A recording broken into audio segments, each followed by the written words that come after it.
Engineer محمد علی مرزا صاحب اس بات کے اوپر مصر ہیں کہ حضرت علی رضی اللہ تعالی عنہ نے خوارج کی نماز جنازہ پڑھائی، اور جب پوچھا گیا کہ مرزا صاحب اس پہ کوئی دلیل لے کے آئیں تو مرزا صاحب کے پاس کوئی جواب نہیں تھا۔ اچھا، خوارج جو وہ لوگ ہیں جو دین اسلام سے خارج ہیں، یہ وہ لوگ ہیں جنہوں نے حضرت علی رضی اللہ تعالی عنہ کا ساتھ چھوڑ دیا اور حضرت علی پر کفر کا فتویٰ لگایا۔ اور یہ بات تو حدیث مبارکہ سے ثابت ہے کہ اگر کوئی ایک مسلمان کو کافر کہے اور وہ مسلمان کافر نہ ہو تو کفر پلٹ کر کہنے والے پر آ جاتا ہے، تو خوارج اپنے ہی قول سے کافر ہو جاتے ہیں۔ اچھا، اب آ جائیں حدیث مبارکہ کی طرف جو صحیح مسلم کی حدیث ہے 2459،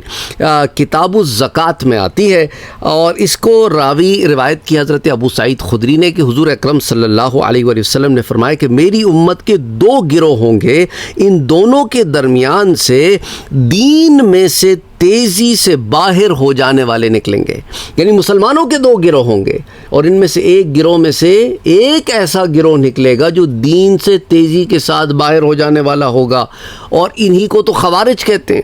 اور انہیں وہ گروہ جن سے وہ نکلیں گے قتل کرے گا۔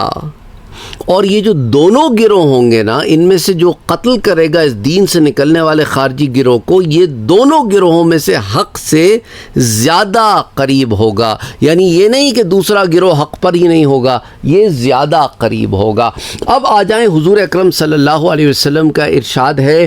متفق علیہ روایت ہے، بخاری شریف مسلم شریف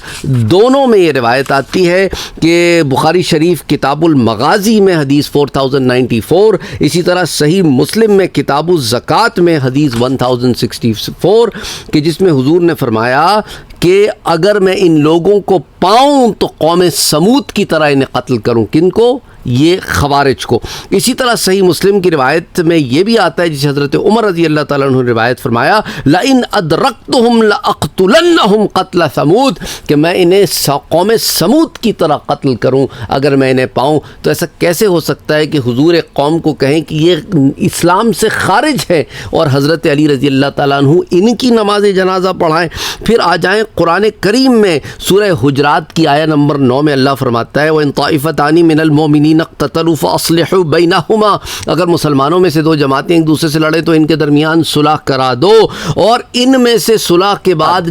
ان میں سے جو جماعت باغی نکل گئی ہے اس سے لڑو یہاں تک کہ باغی جماعت دوبارہ اللہ کی تابعداری نہ کرنے لگ جائے۔ اور خوارج نے تابعداری نہیں کی بلکہ حضرت علی سے لڑتے رہے یہاں تک کہ آپ کو شہید کر دیا۔ تو مرزا صاحب کیا باتیں کرتے رہتے ہیں آپ؟